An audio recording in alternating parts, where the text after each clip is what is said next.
आपने कभी सोचा है कि जिस शिवलिंग की पूजा हम युगों युगों से कर रहे हैं, वास्तव में उसका वैज्ञानिक और आध्यात्मिक रहस्य क्या है?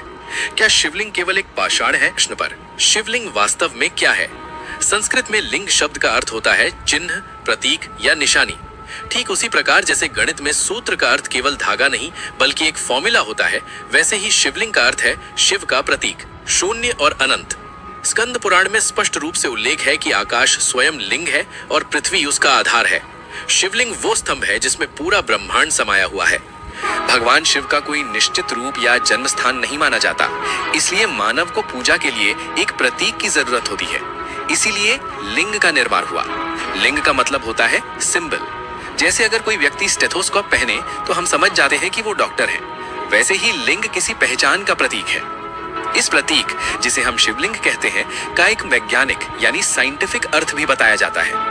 शिवलिंग के 3 भाग होते हैं। नीचे का हिस्सा जिसके 4 कोने होते हैं जमीन के अंदर होता है। बीच का हिस्सा जिसके 8 कोने होते हैं एक पेडेस्टल पर टिकता है।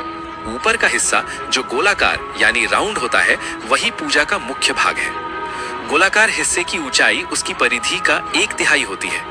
ये 3 भाग प्रतीक हैं। नीचे का भाग ब्रह्मा जी का, बीच का विष्णु जी का और ऊपर का शिव जी का। पेडिस्टल में एक नाली होती है जिससे ऊपर चढ़ाया गया जल बाहर निकल जाता है। शिवलिंग को भगवान शिव की सृष्टि और विनाश की शक्ति का प्रतीक माना जाता है। भक्त इसे पवित्र रूप से देखते हैं। इसका ये मतलब बिल्कुल नहीं कि इसे गलत या अश्लील अर्थ दिया जाए। दुर्भाग्य से कुछ वेस्टर्न स्कॉलर्स ने लिंग को पुरुष लिंग यानी मेल ऑर्गन से जोड़ दिया और इसकी पूजा को गलत अर्थ में देखा। जबकि हिंदू धर्म के अनुसार शिव निराकार है, तो लिंग को किसी शारीरिक अंग का प्रतीक बताना तर्क संगत नहीं है। इसीलिए स्वामी विवेकानंद ने शिवलिंग को अनंत ब्रह्मांड का प्रतीक बताया था।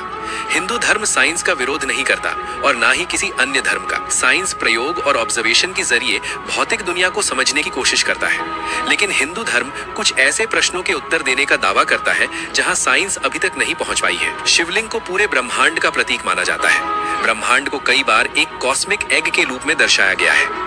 अंडा यानी एग एक एलिप्सॉइड शेप होता है जिसका ना कोई स्पष्ट आरंभ होता है ना अंत। वैज्ञानिक नील्स बोर के एटॉमिक मॉडल के अनुसार पदार्थ एटम्स से मिलकर बना है और एटम्स प्रोटॉन्स, न्यूट्रॉन्स और इलेक्ट्रॉन्स से मिलकर बनते हैं। कुछ लोग मानते हैं कि प्राचीन ऋषियों ने इन्हीं तत्वों को अलग नाम दिए थे, जैसे लिंगम, विष्णु, ब्रह्मा, शक्ति आदि।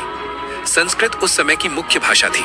महर्षि व्यास ने महाभारत में लिखा है कि भगवान शिव सबसे छोटे कण यानी सब एटॉमिक पार्टिकल से भी छोटे हैं और साथ ही सबसे बड़े से भी बड़े हैं। शिवलिंग सिर्फ एक साधारण प्रतीक नहीं है। ऋषियों ने जन समूह को यह संदेश देने की कोशिश की कि प्रकृति के सबसे छोटे रूप को भी शिवलिंग में देखा जा सकता है।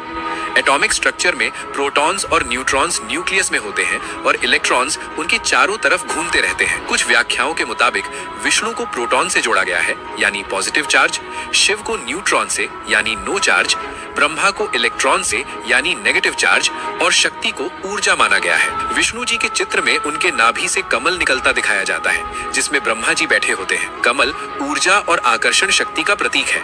ये इस बात का संकेत माना जाता है कि इलेक्ट्रॉन प्रोटॉन के विपरीत विद्युत आकर्षण के कारण उसके चारों तरफ घूमता है। न्यूट्रॉन यानी शिव बिना चार्ज के होते हैं और न्यूक्लियस में प्रोटॉन के साथ रहते हैं। जब न्यूक्लियस में प्रोटॉन्स और न्यूट्रॉन्स संतुलन में होते हैं तब एटम स्टेबल होता है। इसी तरह कहा गया है कि जब शिव शांत और अविचलित रहते हैं तब सब कुछ संतुलित रहता है। शक्ति को शिव की अर्धांगिनी माना गया है जो हमेशा उनके साथ नृत्य करती है। जब संतुलन बिगड़ता है तब विनाश होता है, जिसे काली या रुद्राणी के रूप में दर्शाया गया है जो प्रलय का नृत्य करती है। अक्सर एक सवाल पूछा जाता है, क्या औरतों को शिवलिंग छूना चाहिए? शास्त्रों के अनुसार भगवान शिव अर्धनारीश्वर है। वे जितने पुरुष हैं उतने ही प्रकृति यानी स्त्री भी। शिवलिंग शिव और शक्ति का एकल रूप है, इसलिए भक्ति के मार्ग में लिंग भेद का कोई स्थान नहीं है। माता पार्वती स्वयं शिवलिंग की पूजा करती थी। सनातन धर्म के अनुसार कोई भी भक्त, चाहे वो स्त्री हो या पुरुष, पूरी शुद्धता और श्रद्धा के साथ महादेव की सेवा कर सकता है। भगवान शिव केवल भाव के भूखे हैं।